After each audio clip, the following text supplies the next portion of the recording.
Howdy folks, today is blogging part 3, tips and tricks for blogging. And I hope everybody is safe and washing your hands and keeping a good distance from other people so we can get rid of this virus. My name is Brian Bray. I'm from Missouri River Regional Library in Jefferson City, Missouri. And again, welcome to blogging part 3 of a 4-part series, tips and tricks for blogging. One tip is to network with other bloggers. You should read as many blogs as you can, and not just blogs in your field. Read, read, read. Like in real estate, your property is worth more if it's near water. Your blog is worth more if you're near other bloggers, if you read other bloggers. And not only read other bloggers, make comments about the blogs they have written. Also, not only read and make comments, see if you can contact these bloggers and talk to them. And if you really can do it, go to a conference on blogging.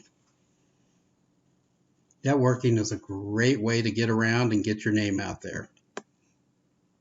Blogs to follow? I just did a few. There are thousands of blogs. If you see up in the right-hand corner, at least one I'm looking at, the right-hand corner, Melanie A. Peters. Melanie is local.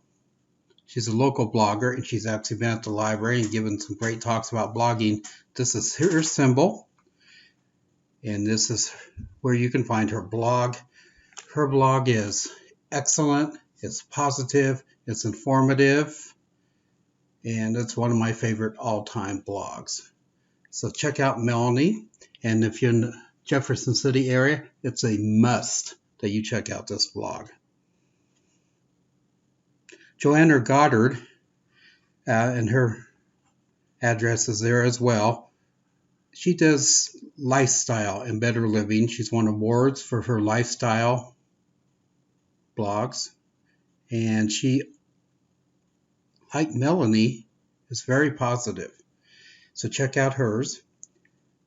Styles, she focuses on wellness, on your health, how to eat better, how to cook better, exercise, anything that has to do with wellness. Paulina La Petite is not an American blogger, but she does travel and lifestyle. Actually, she goes to different countries and lives for a while, and she blogs not only about the country she lives in at the time, but she blogs about life and what she's learned about herself and what she's learned about people. It's an excellent blog. She's very honest. All of these women are honest in their blogs. Pauline lets her guard down. So I recommend all these blogs. I mean, there's more. If you're saying, I don't see any male bloggers, well, there are a ton of male bloggers. So just find a subject that you're interested in, type it into dogpile.com, and say you want to blog on horses, then say blogs on horses, and you will find blogs on horses. Winnie. Also, if you just type in best blogs of the year for 2019, there will be lists that will come up, and different people have their list of who's the best blogs. Or again, like Melanie, local blogs. It's great. I recommend this. So if you live in this area, Melanie's your person. Get a mentor. Get somebody who's done this for a while. The whole point to me of blogging is once you get to a point and once you learn things, you pass it on to other people. That's why we're doing this 4-part class, is to pass it on what I know, and then when you learn something, pass it on to other people, and they will pass it on. Having a mentor can help you build and write better blogs in a shorter amount of time. I know I've told you many times I write plays, and the mentors I have in town to help me write plays through Scene One Theater have been an enormous help, and my plays have been better, and I've written them in a more timely fashion than I would if I was just working by myself. So get yourself a mentor. Read more books. And I'm not just saying this because I work in the library and I read a ton of books. We all know that if you read more books, it makes you more knowledgeable about whatever subject matter you're writing on. It makes you a better writer because it sticks in your head how other people write, and then you start picking up on that. Read not only your subject area, but anything you can get your hands on. Fiction, nonfiction, read it all. Just a little side note, they say you should read at least one nonfiction book a month. That helps rewire your brain, and it helps you not get like Alzheimer's. It helps slows it down anyway. There are other things you can do for that, but that's a different topic. So we'll stick a pin in it for now. But read, read, read. If you see books, pick it up and read them. If you start reading a book and you don't like it, don't finish it. Find a different book and read all subject areas.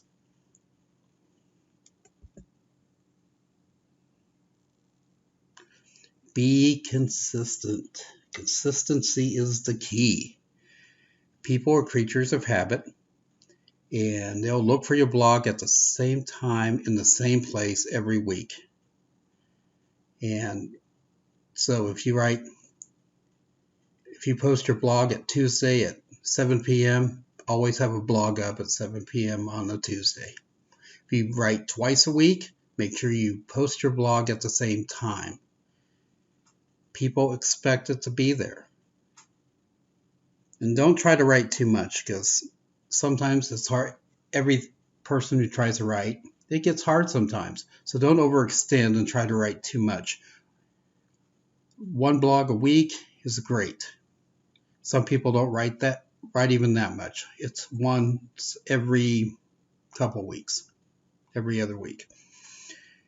But if you do write a lot, like some professional bloggers do, you'll notice that they do it at the same time, same day, every week.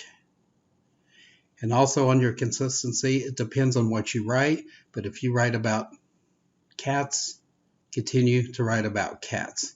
If you want to write about other things, have 2 different blogs. Think about it. Have blogs ready to post. Before you even start to post blogs, I've been told at the seminars I've been to that you should have 25 to 50 blogs ready to go.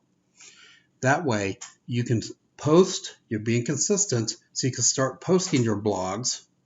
That's why you don't want to do too many either, because then you'll use up all your blogs. But as you're posting a blog, you're writing a blog. So you already have 25 to 50 blogs ready to go. If you go in dry, you're going to have trouble meeting your deadlines of trying to post once or twice a week. Have 25, 50 blogs. Some people don't do that many. Some people it's only 10. Whatever works for you and whatever you think you can do. But most people that I've learned in my seminars, they have 25 or more blogs ready to go.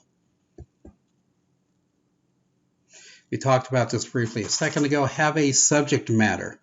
Write about the same subject all the time. I had a sports blog, movie blog, and health blog, but never combined them into one blog. There are 3 different blogs that posted at 3 different times. And I would sometimes have a guest blogger come in and write on one of those subjects. I don't have them anymore. I may start them up again, but I don't have them anymore. But if you're like I have in the bottom corner, if you want to talk about health, lifestyle, living, then that's what you should write about. Some subject areas are more broad, so you can kind of work with it.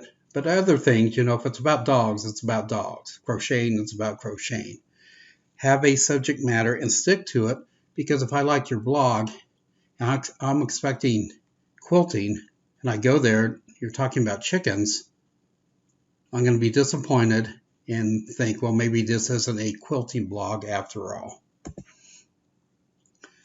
Be transparent, or be as transparent as you can. Be honest. People like honesty. People like real life stuff. They want to know who you are.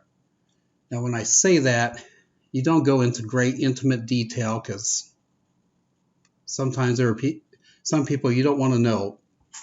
You don't want to give away too much about yourself, but you want to be transparent and honest. They don't like to feel like they're being tricked, or being sold something. Be as honest and transparent as you can. Have a comment section. People like to make comments. Now, there's good and bad with the comment section. I haven't had any problems with my blogs with the comment section. They've been some positive. Some people give me ideas. And even the negative doesn't mean it's a bad thing. Most people are polite. So I don't mind negative comments. It helps me learn. Occasionally you may get somebody who's rude. But for my part, what I've learned is most people aren't that rude. Now with social media and stuff, people tend to be ruder because, well, it's easy to be rude when people can't see you. But people who really want to follow your blogs are usually not going to be rude. Not all the time, but most of the time. Promote yourself on social media.